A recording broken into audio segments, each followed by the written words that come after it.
here a little bit. Hi everyone, I'm Jen. And I'm Joe. And we're Jen and Joe on the go. And we're at Epcot today, and we are at the Rose and Crown Pub, and we are here for the dining room tea experience. So this is something we've never done before. Been curious about it. You booked it. Thought, yeah, let's try it. So we're just waiting to go in. We checked in. We'll show you guys as much as we possibly can in there with the entire experience. Give you a review. I'm really excited. Yeah, and more than anything, I'm really hungry. We're starved. We didn't quite plan out our day again very well. So, you know, Jen was hangry yesterday. Yeah, we're both hangry now. So, yeah, food, feed me. Need food, feed me, yeah. Ooh, yikes. All right. Hopefully the tea will be good. Yeah, and I think it was about $35 a person, so very reasonable. Yeah, and it's got, I mean, the tea and the different little treats and sandwiches and whatever. Yes. We'll show you when we get in there. Yes. Okay. Okay, we are in. We are in for tea. I'm going to give you a quick little shot of the place, but looking forward to it. I am too. I'm so hungry. Like, we just were talking about Naked and Afraid and how we would make it to like day 2 and then we'd have to tap out because we just couldn't handle it. Just not equipped. No. So anyway, yeah, we're looking forward to the tea. Should be fun.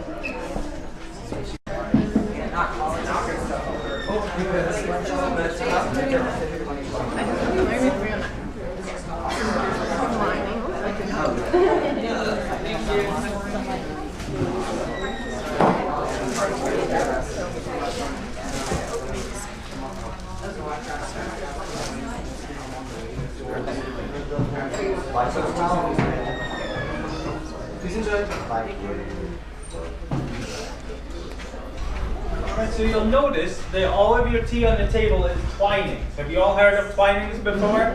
Yeah, excellent. Not surprised. It's a very old company. It's over 300 years old. Started in 1706 by a man called Thomas Twining. Now, he originally started it as a coffee shop. Now, I did say coffee. Back when we don't drink coffee, tea is the drink of choice, and whoever here likes coffee, you're all weird. But whatever. Alright, so he started as a coffee shop. Back then, tea was extremely highly taxed, so no one could really afford it unless you were the rich and famous, basically. But he loved tea, and he wanted to have that kind of thing to stand out in the market. You couldn't drink the water back then, so beer and coffee were all you could have. It was a great time to be alive. So he was working to get the taxes brought down on tea so he could get it out to more people and get more money, obviously. He really liked that. So eventually, after about a few years, in 1717, he bought 3 houses opposite his coffee shop and converted them into his first tea shop. That shop still stands today on the Strand in London. So if you go, you can see the original Twinings tea shop. Back then, taxes were paid based on the size of the shop front. So he liked to get the taxes down, but he didn't like paying them. If you walk into that shop, put your arms out, you can knock down all the tea on the shelves as you walk up the shop. It's the narrowest thing I've ever seen. So if you want to go, knock all the tea down, try it, tell them Aaron said you knocked off. There we go. So, like I said, it's very old, and after a while they started exporting tea to the places like the US, where we know the mayor of Boston was very keen on it.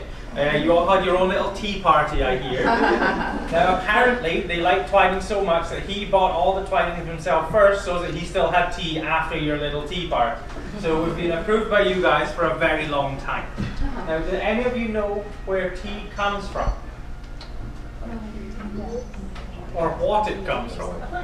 A plant, good answer. Technically a tea plant. Its real name is Camellia sinensis. It's an evergreen bush, grows mainly around the equator. If you leave it to itself, it can grow up to like 30 feet tall. Now, Twinings like to hand pick all their tea. You get the top 2 leaves and the unopened bud, so you get the best quality tea. And you can imagine there's not many giants walking around the equator to pick your tea. So they like to keep it about waist height so they can get, like I say, get the best quality tea. Other companies will get machines to do it for them, so they grow it bigger, they can get bigger crops, but then you get bits of the bark and everything in it, and it's just not as great quality. So Twinings is far superior in my eyes, but there we go. Can anyone guess how many tea plantations Twinings own, considering they've been around for 300 years? 2. 2? Close? 300. None. Not a single one. They like to say again, the best quality tea. So tea is kind of like grapes. and for your wine. Your harvest is going to be different every single time. If it rained too much, if the soil wasn't right, it's going to taste different. So they travel the world to get in the best plantations, the best crops they can, so it's always the same quality that's going to be in your tea. And a black sand in the centre for our black teas. So run for about 4 or 5 minutes, which means to get to hear my lovely voice in the meantime. So like I said, these teas are both relaxing. So we have the teapot with the hot water. We put the bags into our little cups and we let the tea steep for 4 to 5 minutes. And what he just explained was that you don't mess around with the tea bag. You just let it sit. Don't poke it with a spoon. Don't do anything goofy with it. Just let it sit for 4 to 5 minutes. Initially, you'll get the color that comes out, the tea. After a couple of minutes, you get the caffeine, and then last you get the antioxidants that will all come out. We have a little timer on the table. Once the hourglass timer and the sand runs through, we can remove the tea bags and enjoy the tea.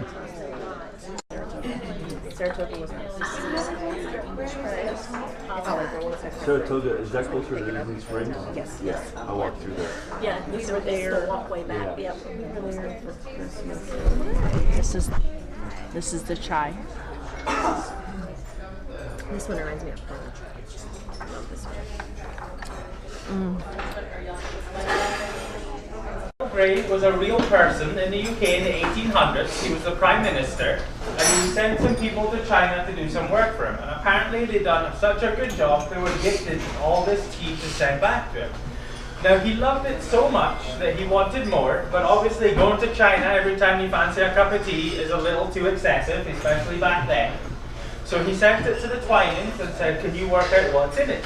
And they discovered after a bit of prodding that it was oil of bergamot. Now it's a kind of weird pear-shaped fruit.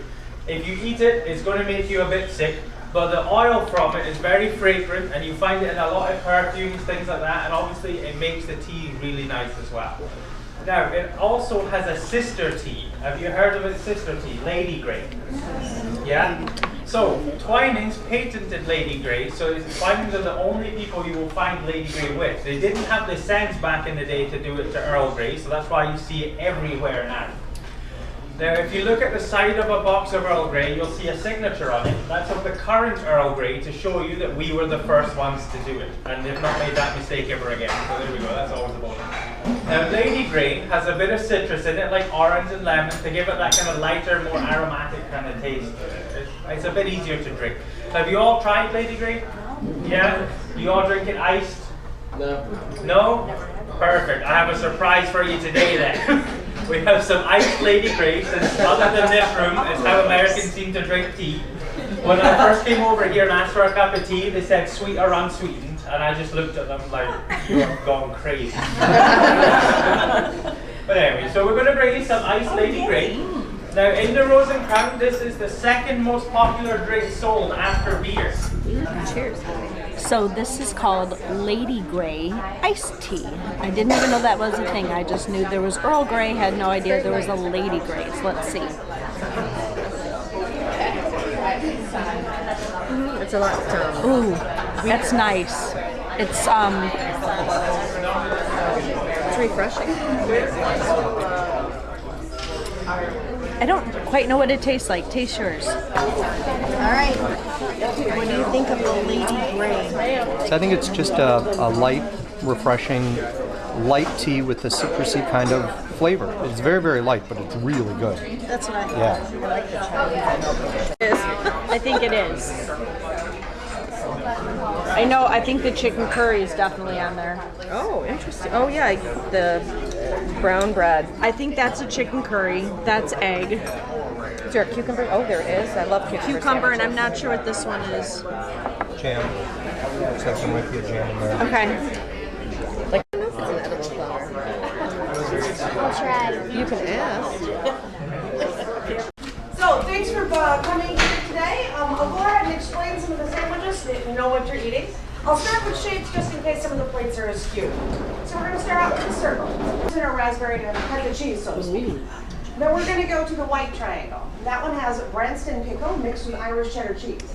Branston pickle is like a chutney. It's vinegar and some apples and fruits and so forth. And it goes really well with cheddar cheese. That one is actually coronation chicken salad.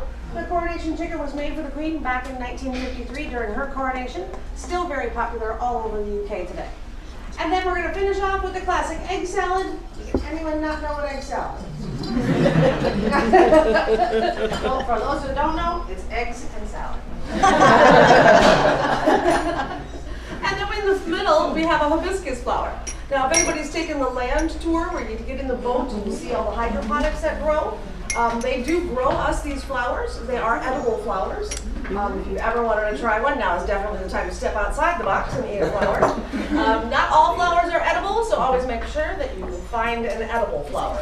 I made that mistake once, and your belly will not leave you very hungry at all. This one tastes kind of grassy to me. I'm gonna be perfectly honest. Some of them taste like grass, some of them taste very floral, some of them have like a sweet taste or even a peppery taste. So let your palate figure out what it is for you.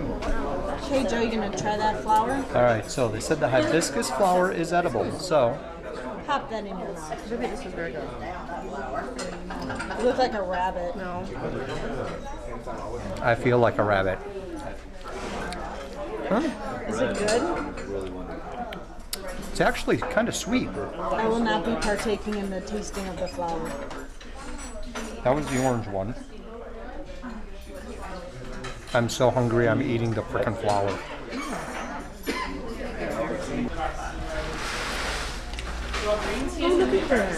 I can smell the caramel. And this is the.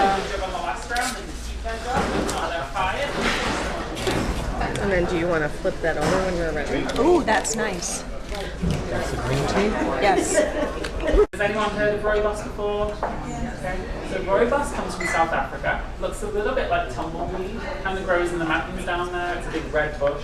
And rooibos means in Afrikaans red bush. They got really creative with the name.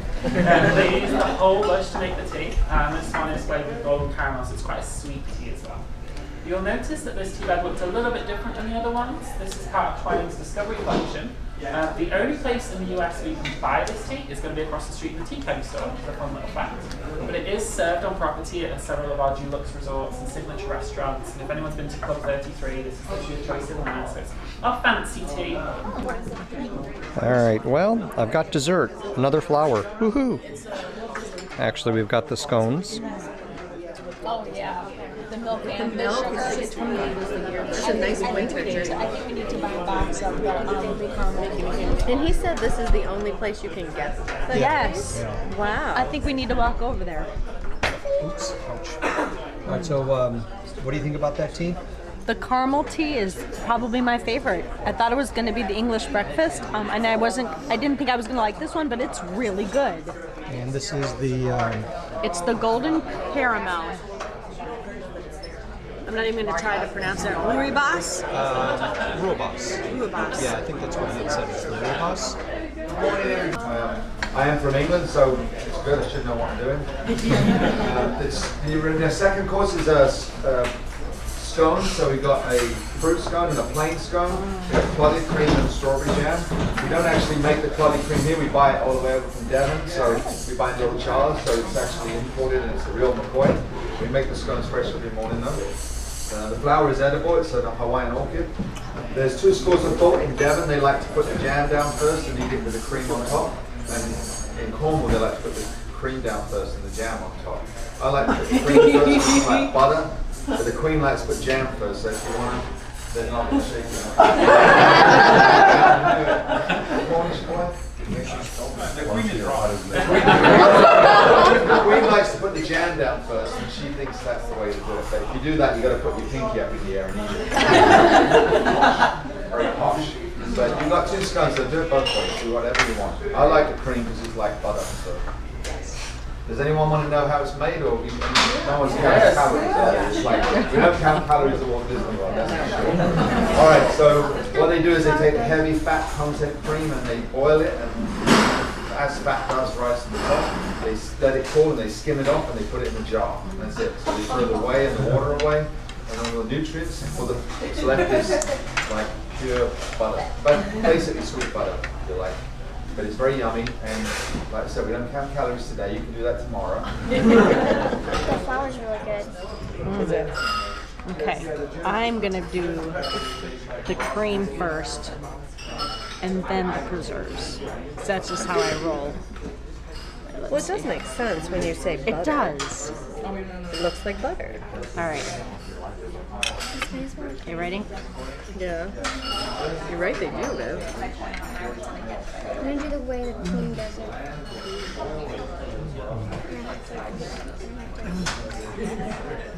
And they do That's this really every good. day. And the minute All right, tea is done. I feel It was better. great. I ate. I even ate a flower. It was all right. I did not eat the flower. The second flower was the Hawaiian orchid. No need to eat the flower. Quite lovely. Anyway, review of Okay, the tea. review of the tea. It was a great Good? experience. Yes, you enjoyed it? Yes. Yeah. I would do it again. Yeah, it was good. I mean, you had the scones, the different sandwiches, the different types of tea, but this is not one that is just for a relaxation tea time. It is It's a learning educational. Yeah, experience. they talked. I tried to get as much of it as I could, but they talked quite a bit about the history of the tea, especially with Twinings. And I guess I was saying that wrong all along. It's Twinings. Because we were calling it Twinings. Twinings. I don't know. Yeah. So yeah, I learned that. But it was good. I really, really was. enjoyed it. We sat at a table with another couple, so we had 4 sitting here. Very sweet, mom and daughter from Michigan, and had a nice conversation, nice, lovely tea. It Learned was a bit. lovely. So I think it was definitely worth it. Definitely worth it. And I would agree. Totally recommend it. I do too. What was your favorite thing about it? I liked the caramel tea. Yeah, there's a Ruabas caramel tea that I we liked showed. the coriander chicken sandwich, which I was surprised about because I'm not a big curry fan, and that was really good. So definitely thumbs up for us. Big, big thumbs up. Try not to drop the camera. All right, well, thanks. We appreciate you guys watching. Don't forget to like and subscribe, all the rest of that nonsense. Other than that, yeah, you're good? I'm good. All right, Let's talk go to you get guys our later. Epcot on. Yeah, sounds good. All right, bye.